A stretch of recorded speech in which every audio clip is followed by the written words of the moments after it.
Hey Algebra 2 friends, here we are in chapter 11. We're in section 11.6. We're going to be talking about recursion and special sequences.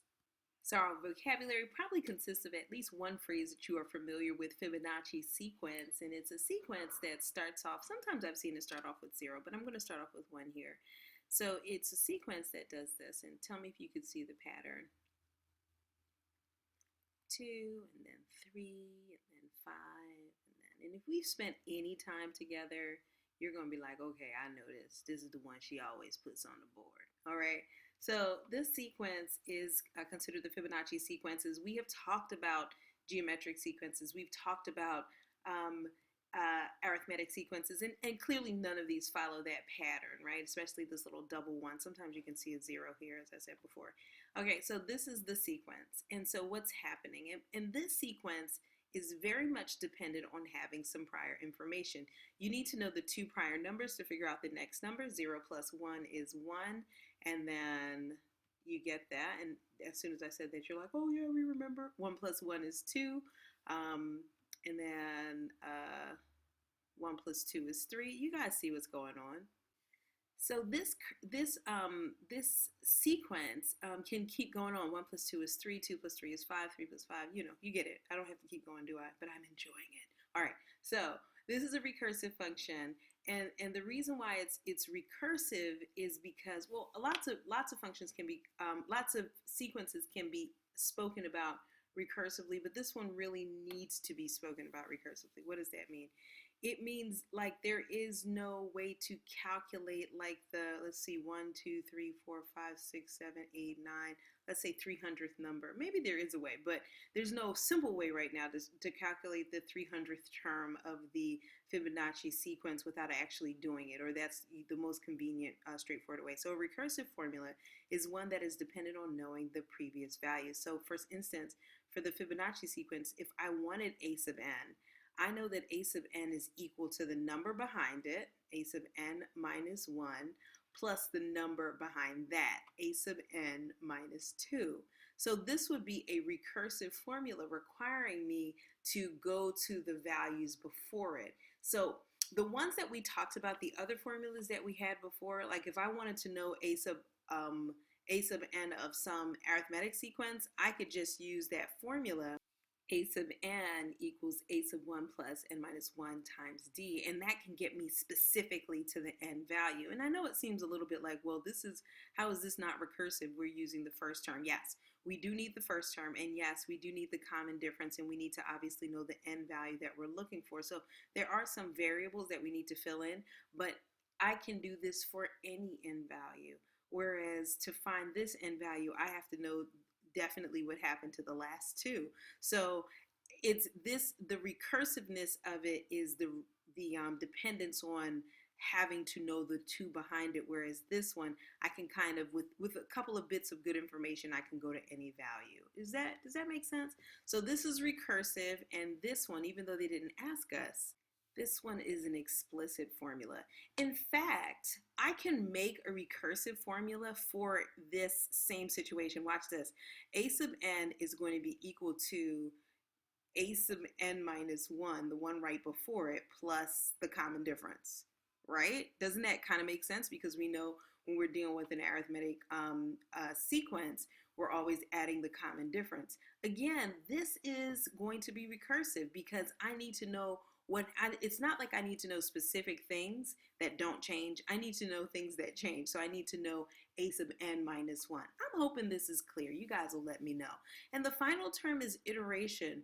Generally, when we see iteration in mathematics, it's referring to an iterative process where you do the same thing over and over again until you get a particular result. In the text, we're referring to iteration as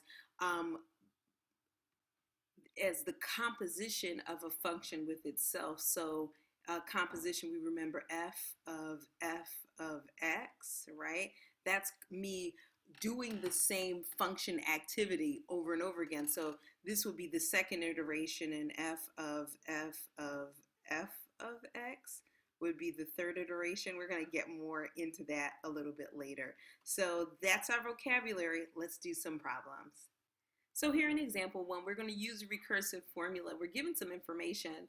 we're given that a sub 1, the first term is 4, and we're told to find terms following. If I wanted to find a sub n plus 1, I'd need a sub n multiplied by 3 and subtract 2. And this is true for all n values that's greater than or equal to 1.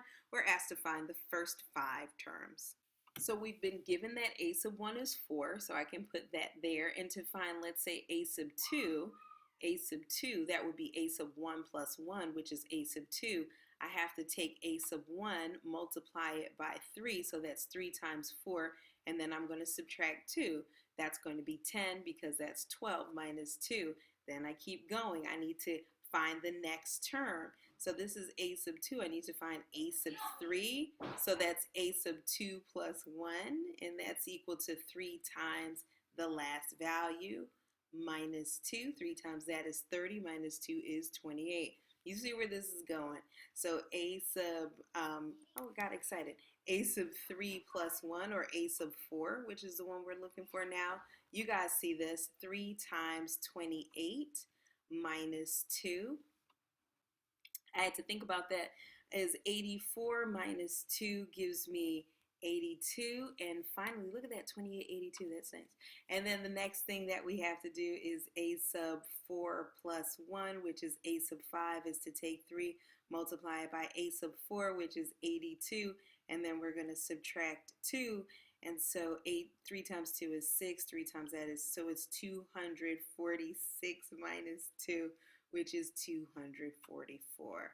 And so we end up with 244 for a sub 5. And so that's the first 5 values of this recursive formula, the sequence that uses a recursive formula. In example 2, we're going to talk about finding a recursive formula. So we've got Mr. Yazaki discovered that there were 225 dandelions in his garden on the first Saturday of spring. He had time to pull out 100, but by the next Saturday, there were twice as many as he had left.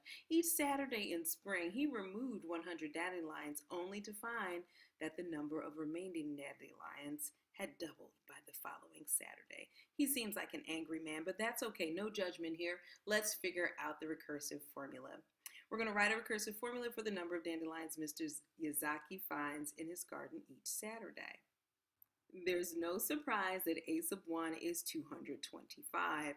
So how do we get to the next value? How do we figure out what's happening on the next Saturday, which would be a sub 2, right? The next Saturday would be the following thing that happened. So we know that we took the first term, a sub 1, we subtracted 100 because he's aggressive with these dandelions, and then we multiply by 2.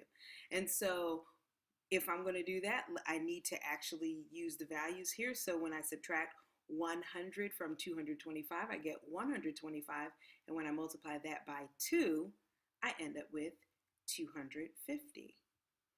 And then I have to do it again. A sub 3 is going to be a sub 2 minus 100, right? What happened the previous Saturday, minus 100, which is going to be 150. And then I'm going to multiply that by 2, which gives me 300. So this is a pretty neat situation. So what is the recursiveness of it? So to get a sub n, it looks like I need to know what just happened, which was a sub n minus 1. And after that, I'm going to subtract 100, but then I'm going to double it. And this is our recursive function. So find the number of dandelions Mr. Yazaki would find on the 5th Saturday. So we see that we're looking for a sub 5. And since we already found a sub 3, I'm going to copy that information there, and then we're just going to keep it moving. So I'm going to take 300, subtract 100, get 200 multiplied by 2, and I get 400. And finally, to get the last one, I'm going to take 400, subtract 100, multiply by 2, and I get 600. He's got a lot of dandelions. One other caveat is that this only works as long as n is greater than 1, because a sub 1 couldn't be found that way. So n has to be greater than 1 in this recursive situation. And we have reached our final example. Example 3, we're going to talk about an iterate. You're going to iterate a function. I don't know what just happened there, but Just be with me, my friends. Okay, find the first three iterates, x sub 1, x sub 2, x sub 3 of the function f of x is equal to 2x plus 3. And the initial value is x sub 0. So you can see how this is so much like a recursive function. So let me go ahead and write this down.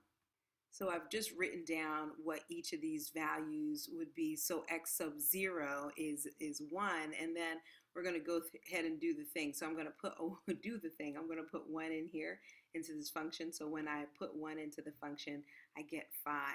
And now I'm going to put 5 into the function. And so you guys see it, I get 13. And then when I put 13 into the function, I get 2 times 13 is 26. 26 plus 3 is 29. I don't know if that was mad confusing, so I'm going to write down the work real quick.